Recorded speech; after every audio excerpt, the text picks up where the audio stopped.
Hello दोस्तों, जय हिंद। कैसे हो आप सभी लोग? मेरे सब बढ़िया होंगे। आज की वीडियो में थोड़ा सा बैकग्राउंड, कुछ अच्छा सा बैकग्राउंड आपको दिख रहा है, तो वीडियो को लास्ट तक देखिएगा। आज की वीडियो में हम बात करने वाले हैं उत्तराखंड फॉरेस्ट गार्ड की जो नई वैकेंसी आने वाली है। और पिछली वीडियो में मैंने आपको बताया था कि 1000 से ज़्यादा वैकेंसी मेल और फीमेल की उत्तराखंड फॉरेस्ट गार्ड की उत्तराखंड में आने वाली है। तो यूके SSSC कभी भी आपकी वैकेंसी जारी कर सकता है उत्तराखंड फॉरेस्ट गार्ड के लिए। तो बहुत अच्छे से आपको तैयारी करनी है और इस नौकरी के लिए या फिर इस जॉब के लिए आपको कुछ चीज़ें आपको जाननी बहुत ज़रूरी है। सबसे पहले तो ड्यूटी टाइप की बात करेंगे इस वीडियो में, क्वालिफिकेशन की बात, सिलेक्शन प्रोसेस की बात, और सबसे इम्पोर्टेंट जिसकी कि आपको मतलब सबसे ज़्यादा आपको जानकारी चाहिए होती है वो है सैलरी।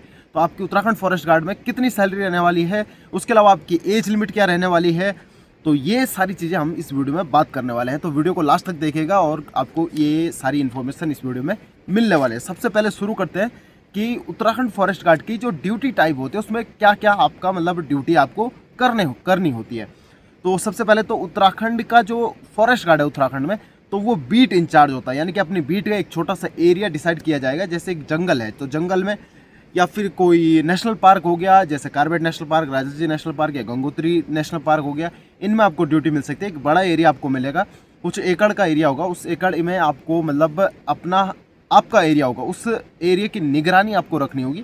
तो आप उस एरिया के बीट इंचार्ज होंगे। आपको अपनी बीट की सारी रिस्पॉन्सिबिलिटी पूरी करनी होगी। उसके अलावा आपको मतलब मॉनिटरिंग करनी होगी, मतलब मॉनिटरिंग आपको करनी होगी अपने बीट एरिया की।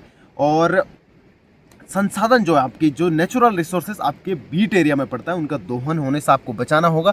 उसके अलावा आपके जानवरों की रक्षा आपको करनी होगी, जानवरों की सेवा आपको करनी होगी। आसपास जो भी मतलब आपको ये भी सेवा तो क्या करनी है, लेकिन आपको मॉनिटरिंग करनी होगी कि आपके इलाके में हाथी कब आया, शेर कब आया, पंजों के निशान से आपको पता करना होगा, या फिर कुछ और संदेश या फिर कुछ और नेचुरल जो साइन है उनसे आपको इन चीज़ों का पता करना होगा। अब आपका बात करते हैं कि आपको रेस्ट मतलब रेस्ट मिलेगा या नहीं मिलेगा इस जॉब में। तो आपकी वैसे जॉब जो होती है 24/7 आवर की होती है, लेकिन आपकी मतलब 24 आवर्स 7 डेज होती है, लेकिन आपको बढ़िया आराम मिलता है, कोई दिक्कत नहीं है। आपको बस बोलने के लिए जॉब होती है। जो 24/7 जिसमें भी जॉब है उसमें आराम बढ़िया होता है।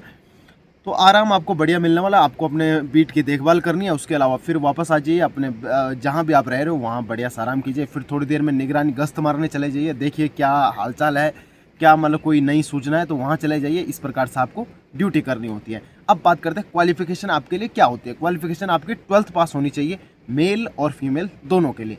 तो आपकी क्वालिफिकेशन जो है वो 12th पास होनी चाहिए। अब बात करते हैं आपके सिलेक्शन प्रोसेस क्या रहता है।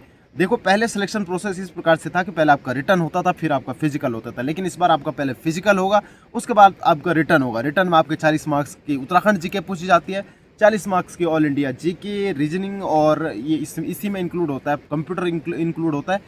40 नंबर का आपका ये पूछा जाता है, 20 नंबर का आपको हिंदी पूछा जाता है, 100 नंबर का आपका पूरा एग्जाम होता है। अब बात करते हैं आपकी सैलरी क्या रहने वाली है। जो मेन इंपॉर्टेंट चीज़ है कि आपकी सैलरी क्या रहने वाली है। तो सैलरी के बारे में बात करेंगे, जो कि आपका सबसे इंपॉर्टेंट टॉपिक है।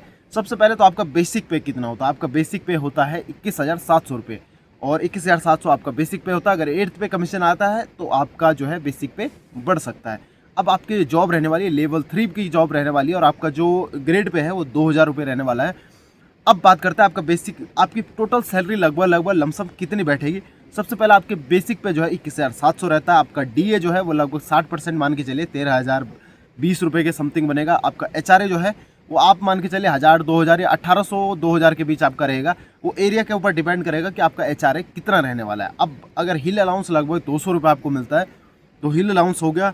टोटल आपका जो बैठता है आपका मतलब 36,000 के करीबन बैठता है। और 36,000 में अगर आपके थोड़ा बहुत डिडक्शन कर दिया जाए तो आपको मतलब ये मान के चलिए कि आपको 30 से 40,000 के बीच आपको बढ़िया सैलरी मिल जाती है। या फिर ये कह सकते हो कि 32 से और 40 के बीच आपको अच्छी सैलरी मिल जाती है, जो कि मतलब आपको अपने नेचर के बीच रहने पर भी मिल रही है। तो ये मतलब काफ़ी अच्छी चीज़ है। और उत्तराखंड की जो भी फीमेल कैंडिडेट है उनके लिए भी बहुत बढ़िया मौका रहने वाला है, क्योंकि वो मतलब थोड़ा चित परिचित है अपने इन चीज़ों से, नेचुरल रिसोर्सेज से, जंगलों से। तो काफ़ी अच्छी जॉब आपके लिए रहने वाली है। अब बात करते हैं कि एज लिमिट क्या रहने वाली है, ताकि आपको थोड़ा सा क्लियरिटी हो पाए कि भाई आप फॉर्म भर पाओगे या नहीं भर पाओगे। जो कैंडिडेट हैं जिनको मतलब उत्तराखंड फॉरेस्ट गार्ड की जो 1000 प्लस वैकेंसी आने वाली हैं उनमें इंटरेस्ट है, तो वो फॉर्म भर पाएंगे या नहीं भर पाएंगे। तो आपका कैटेगरी वाइज मैं बताने वाला हूँ। सबसे पहले आपकी जो एज लिमिट रहती है वो मतलब मिनिमम जो है 18 होनी चाहिए। चाहे आप किसी एरिया से भी आते हो आप, चाहे मतलब यूआर से आते हो, चाहे आप ईडब्ल्यूएस से आते हो, चाहे आप एससी से आते हो, चाहे आप एसटी से आते हो, तो आपका जो है वो थोड़ा सा आपको मतलब 18 आपकी एज होनी चाहिए। तो सबसे पहले तो कैटेगरी वाइज करेंगे। यूआर और ईडब्ल्यूएस में आपको मैक्सिमम जो एज मिनिमम जो एज चाहिए वो 18 साल है और मैक्सिमम जो है 18 साल है, सॉरी 28 साल है। तो यूआर और ईडब्ल्यूएस में आपको 18 मिनिमम चाहिए, 28 मैक्सिमम चाहिए। ओबीसी में 18 आपको मिनिमम चाहिए, 31 आपको मैक्सिमम चाहिए। एससी में 18 से और 33 एज वाले फॉर्म भर सकते हैं। उसके अलावा एसटी में आपका 18 से 33 वाले फॉर्म भर सकते हैं। तो 18 से 33 एज रहने वाले एसटी में, एससी में रहने वाले 18 से 33, ओबीसी में रहने वाले 18 से 31 और उसके अलावा यूआर और ईडब्ल्यूएस में रहने वाली है 18 से 28। और आपकी जो एज की गणना है, अगर फॉर्म अगर दिसंबर तक आते हैं तो आपकी 1 जुलाई 2026 से एज की गणना की जाएगी।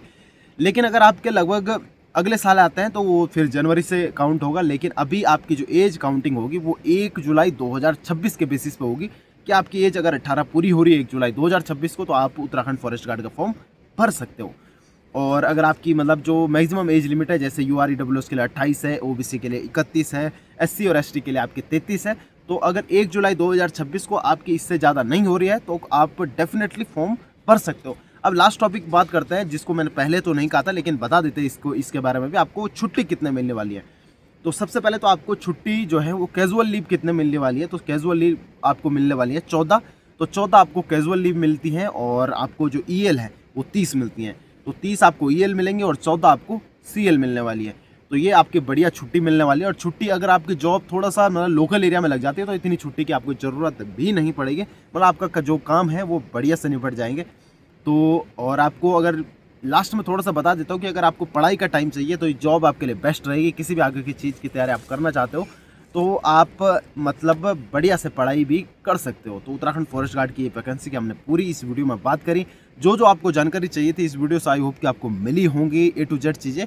और जो भी और आपको चीज़ें चाहिए, जो और भी आपका क्वेश्चन अगर आपके मन में होंगे, क्वेरीज होंगी, तो आप कमेंट सेक्शन में ज़रूर से बताइएगा। और अगर आपको उत्तराखंड फॉरेस्ट गार्ड का सिलेबस चाहिए तो आप टेलीग्राम चैनल है सचिन केदारनाथ DP करके, तो मैं कमेंट सेक्शन में लिंक दे देता हूँ टेलीग्राम चैनल का, आप ज्वाइन हो जाइएगा और हम बाद में उसमें कुछ भी करेंगे। तो ये एक बात है, तो जल्दी से जाइए टेलीग्राम चैनल ज्वाइन कीजिए। और इस वीडियो को यहीं पर समाप्त करते हैं। आई होप कि ये वीडियो आपको पसंद आई होगी। पसंद आई तो चैनल को सब्सक्राइब जरूर से कर दीजिए। मिलता है अगली वीडियो में, तब तक के लिए जय हिंद।